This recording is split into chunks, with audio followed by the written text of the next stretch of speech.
İsrail'in Gazadagi musulmanlarga qarşı qol saluusunda chet өлkөлүк жалданма askerlerden paydalanıp жаткандыгынан kabarыңыз barбы? Жалданма askerler qaysı өлкөлөрдөн жана эмне үчүн келип жатышат? Бүгүнкү көрсөтүүбүздө terrorчу İsrail armiyasында musulmanlarga qarşı көрөшүп жаткан chet өлкөлүк askerler жөнүндө сүйлөмөкчүбүз. 2023 жылдын 7 октябрь күнү Palestinalık mujahidler tarabынан жүзөгө ашырылган Акса Сели аттуу операциясынан соң Израиль жана анын союздаштары Газа секторуна кенен көлөмдүү кол салууларын башташкан. Бул кол салуулар бир гана Израиль тарабынан эмес, балким бир нече ири өлкөлөр түздөн-түз ушул кол салууда катышып жатышат. Алар Израилге материалдык колдоо көрсөтүү менен бирге аскери тараптан да колдоп кубаттоодо. 1948 жылы Израиль жана Араб өлкөлөрү ортосундагы кагылышууларды да АКШ, Франция, Испания жана Украинадан келген жалданма аскерлер Израилдин катарында кызмат кылышкан.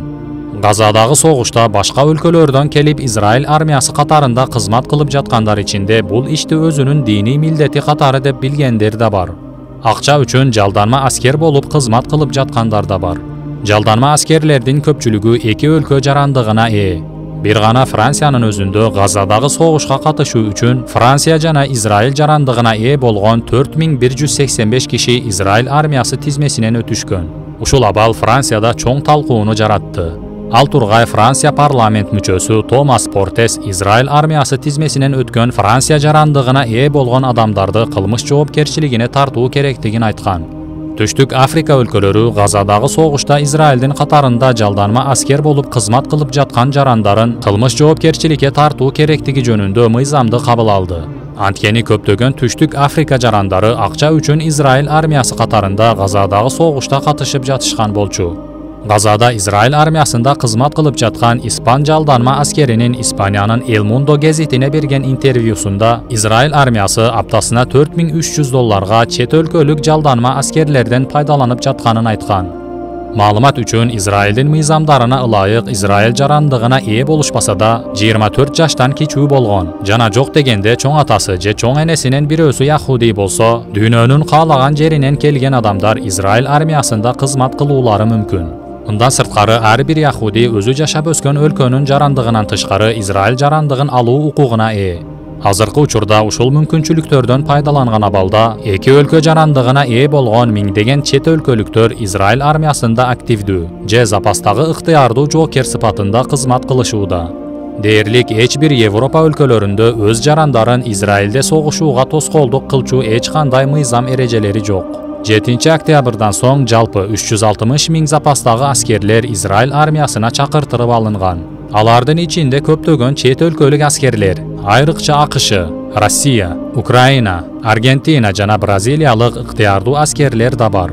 2014 жылы чыккан отчет боюнча Израиль жарандыгына ээ болушпаса да, ар жылы 800 миңге жакын чет өлкөлүктөр Израиль армиясында аскердик кызматын өтөп келишет. 2014 жылы Израилдин Газага каршы жүзөгө ашырган кол салуусунда катышкан британиялык ыктыярдуу аскерлерди кылмыш жоопкерчилигине тартуу жөнүндө Британия өкмөтүнө көптөгөн арыздар келип түшөт. Анткени Британия мыйзамдарында да бир өлкөгө каршы башка бир өлкө армиясында кызмат кылуу кылмыш деп белгиленген болчу. Бирок Британия өкмөтү бул мыйзам Израилге тиешелүү эместигин, анткени Израиль бир өлкөнүн армиясына каршы эмес, балким алардын тилинде террористтик группаларга каршы согушуп жатканын айтып, бардык арыздарды четке каккан эле. Бирок кызыгы Британия өкмөтү Сирияда залым Асад өкмөтүнө каршы согушта катышкан британиялык мекендештерин соттогон эле. Израиль катарында Газадагы мусулмандарга каршы согушуп жаткан жалданма аскерлердин көпчүлүк бөлүгүн америкалыктар түзөт. Ушул жалданма аскерлер Американын атактуу Blackwater, орустарга каршы Украина армиясын колдоп кубаттаган Forward Observation Group аттуу жалданма аскерлерди жеткирип берүүчү уюмдар аркылуу Газа секторуна келип Израиль армиясында мусулмандарга каршы согушуп жатышат. Ушул сүрөттө Газадагы бир мектептин доскасына апасы үчүн "Мен Газадамын" деп жазган Украина жалданма аскерин көрүүңүз мүмкүн. Башка өлкө армиясында кызмат кылуу кантип мыйзамдуу болуусу мүмкүн деп жатасызбы? Бул өтө жөнөкөй.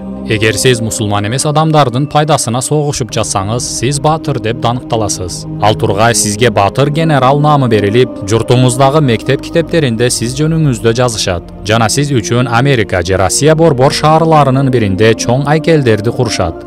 Biroq qachon Amerika je batış ölkölörü je Rossiya basqınçılары bir musulman ölköge bastırıp kirişse, jana al jerdegi musulmandardy qırgın qılışsa, jana siz musulmandarga jardam berүү üçin al jerge barsaňyz, oşonda körösüz. Başyňyzga kanday müşkül kelүүsün. Oşol zamatda ekstremist, terroristke aylanasız. Üýüňizde kalgan ata-eneňiz jana tuğandaryňyzdyn bary halk duşmandaryna aylanyşat.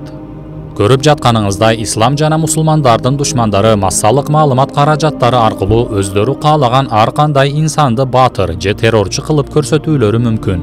Ukrainada Ukrainder, je Rossiyada oruslar paydasına soğuşup jatkan çet ölkölük jaldanma askerler hiç kaçan ayıptalışpayt. Kudum alar adiletsizlikке je baskınçılarga karşı köröşüp jatkanday. Biroq kimdir biri Gaza, Oğanistan, Siriya siyaktуу ölkölörgө musulmandarga jardam berүү üçin barışçı bolsa, jogorudagy sözdür. Tıyanak özüňüzden.